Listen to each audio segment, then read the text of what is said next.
রোজ সকালবেলা মেজো বৌদিকে 100 গ্রাম মুসুরির ডালের সঙ্গে 2 আঁটি ধনেপাতা বেটে দিই, আর সেটা না মেজো বৌদি বেশ ভালো করে গালে মাখি। ধনেপাতার মুসুর ডাল? ধনেপাতা দিয়ে পাতলা মুসুর ডাল খাবে না? যাও ছোট বউয়ের গাল থেকে মুসুর ডাল আর ধনেপাতা খুন্তি দিয়ে ছেঁচে নিয়ে এসো। ওসব শাড়ি ফাড়ি এখন ফেলে রাখো তো দেখি। তোমার মেজবুদির তো খেয়ে দে কাজ নেই। সাত সকালে কোথায় ঠাকুরদেবদের নাম করবে তা না, সাজগোজ নিয়ে বসে। তাও যদি জানতাম সাজলে একটু ভালো দেখ। এই ছোট বৌদি, এটা কিন্তু তোমার আগের কথা। পাড়ার সব মেয়ে বউরা আমায় বলেছে যে আমার 3 বৌদির মধ্যে মেজো বৌদি সবচেয়ে সুন্দর। সুন্দরী সাত সকালে আমার আর মুখ ছুটিয়ে না। ঘুম থেকে উঠে মুখে একেবারে রং মেখে রাখলে সবাইকে আমার সুন্দর দেখায়। না না না, ফোকনের দুধ গরম করকে যাও। ঘুম থেকে উঠেও দুধ না পেলে আবার কান্নাকাটি শুরু করবে। তা না এনে দিচ্ছি, কিন্তু তুমি একটু বোকা আছো। বোকা কেন? তুমি আমার বোকামির কি দেখলে? বোকামি মানে এই দেখো, সকালবেলা ঘুম থেকে উঠে তুমিও কোনো কাজ করো না, মেজো বৌদিও কোনো কাজ করে না, অথচ মেজো বৌদি সময়টা কেমন কাজে লাগিয়ে দেয়। কাজ কাজ মানে তো মুখে রং ভাষা। ওখানেই তো তুমি ভুল করো ছোট বৌদি। মেজো বৌদি সকালবেলা ঘুম থেকে উঠে থোড়াই মুখে রং লাগায়, মাখে অন্য জিনিস। অন্য জিনিস? তবে আর বলছি কি, তুমি আবার কাউকে বলবে না বলো। মেজো বৌদি আমাকে বারণ করে দিয়েছে আমি যেন ছোট বৌদি আর বড় বৌদিকে কিচ্ছু না বলি। না না বলবো না, তুমি বলো। ঠিক তো। মেজো বৌদি গালে কি মাখে জানো? কি মাখে? দাঁড়াও, দরজাটা বন্ধ করে আসি।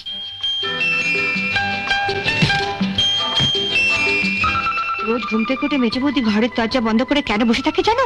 কেন? এই আমি রোজ সকালবেলা মেজো বৌদিকে 100 গ্রাম মুসুরির ডালের সঙ্গে 2 আঁটি ধনেপাতা বেটে দিই, আর সেটা না মেজো বৌদি বেশ ভালো করে গালে মাখে, তারপর ফুসফুটে ফ্যান চালিয়ে ঘন্টা দেড়েক ধরে শুকোয়। আর সেই সময় মেজো বৌদি ঘাড় পর্যন্ত হেলায় না, আরে কথা পর্যন্ত বলে না, পাছে গালের চামড়া টান পড়ে যায়। ধনেপাতার মুসুর ডাল? হ্যাঁ গো, মেজো বৌদি যখন এ বাড়িতে প্রথম বউ এসেছিল কি খসখসাই না ছিল গাল দুখানা। তারপরে বছর দেড়েক ধরে মুসুরির ডাল আর ধনেপাতার কল্যাণে গাল দুখানা কি ফর্সা আর তেলতেলে হয়েছে। তোমার গাল দুখানা কিরম খসখসে। যাই বাবা, খবরের জন্য দুধটা গরম করে নিয়ে আসি। এই শোনো, হ্যাঁ আমাকে একটু মুসুর ডাল আর ধনেপাতা বেটে এনে দেবে? মানে ছেলে দুধ গরম করবো, তোমার জন্য মুসুরির ডাল বাটবো, তারপর এটা কাচবো, এক হাতে কত কাজ করবো ছোট বৌদি। খোকনের দুধ না দিলেও চলবে, তুমি বরঞ্চ আমার জন্য একটু চুপি চুপি মুসুর ডালটা বেটে এনে দাও। ঠিক আছে, তা না হয় দেবো, কিন্তু ছেলে কাঁদলে তুমি সামলাবে।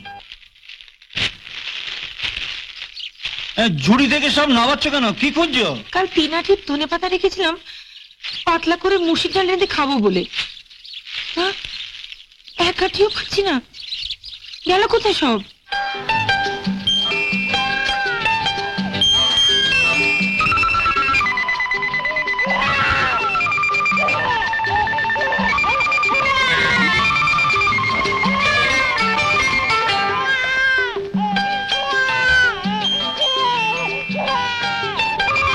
সাত সকালে গালে সব কি ঘষছো? বলছি খোকন যে কাঁদছে শুনতে পাচ্ছ না? আরে কি বলতে চাইছো তুমি? কি সর্বনাশ, কথা বলতে পারছো না? কাল রাতে তো বেশ কথা বলতে পারছিলে। কি হলো আবার? বস বস দেখি। কোথায় অসুবিধা হচ্ছে? ডাক্তার ডাকবো? আরে কি অসুবিধা হচ্ছে বলবি কি? কি হয়েছে আমার যে ডাক্তার ডাকবে? যাও, বাচ্চাটা কাঁদছে, তাকে কি থামাও। তখন থেকে ইশারা করলাম, সেই আমাকে কথা বলিয়ে দিলে। কবে যে তোমার মাথায় বুদ্ধি হবে? আমাকে আবার নতুন করে শুরু করতে হবে। কি শুরু করবে? দেখছো না কি করছি? দেখছি তো সেই তখন থেকে। কি মাখছো সব গালে? আসতে বলো, তোমার মেজো বৌদি শুনে ফেললেই কি জানবে? ওর গালের রং ফর্সা আর তেল তেলে খাওয়ার গোপন রহস্যটা আমি জেনে ফেলেছি। গোপন রহস্যটা তোমায় কে শিখিয়েছে শুনি? মিনু।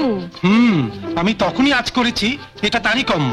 তুমি যেন আবার মেজো বৌদিকে কিছু বলতে যেও না। লক্ষ্মীটি, ছেলেটাকে একটু সামলাও, আমি একটু গালে ভালো করে ঘষে নিই। এসো বাবু, এসো এসো। মিনু, এই মিনু। মিনুকে আবার ডাকছো কেন? ও ও, আয় আয় আয়।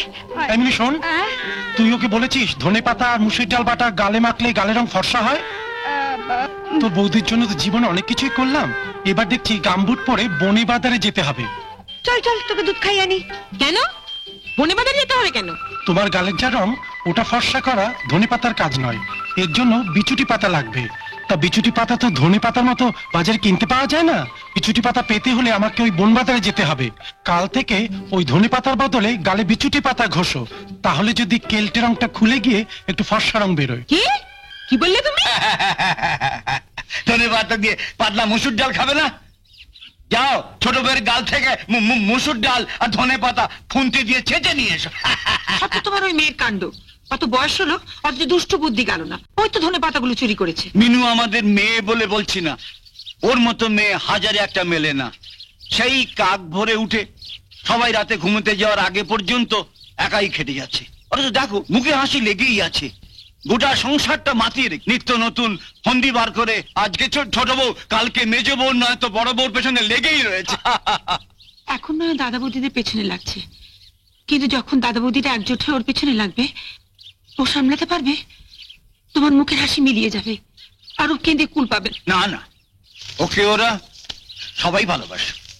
থামো, ভালোবাসে না ছাই, ওকে যে ওরা কত ভালোবাসে তা আমার জানা আছে। ও বেচারি ওদের জন্য এত করছে। বলতে পারো ওকে কোনোদিন ডেকে ওর হাতে কেউ কিছু দিয়েছে?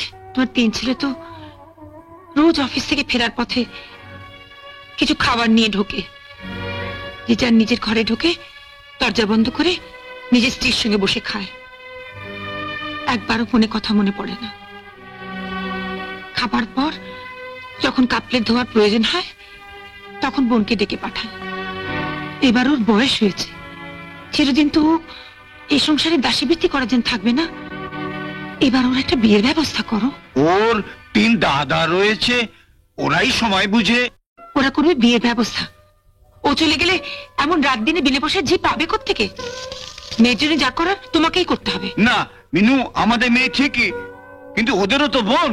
তা বোনের জন্য ভাইরা কিছু না কিছু করবেই। সে আশা নিয়ে বসে থাকলে এর জন্মেও তোমার মেয়ের বিয়ে হবে না, এ আমি তোমায় বলে দিলাম।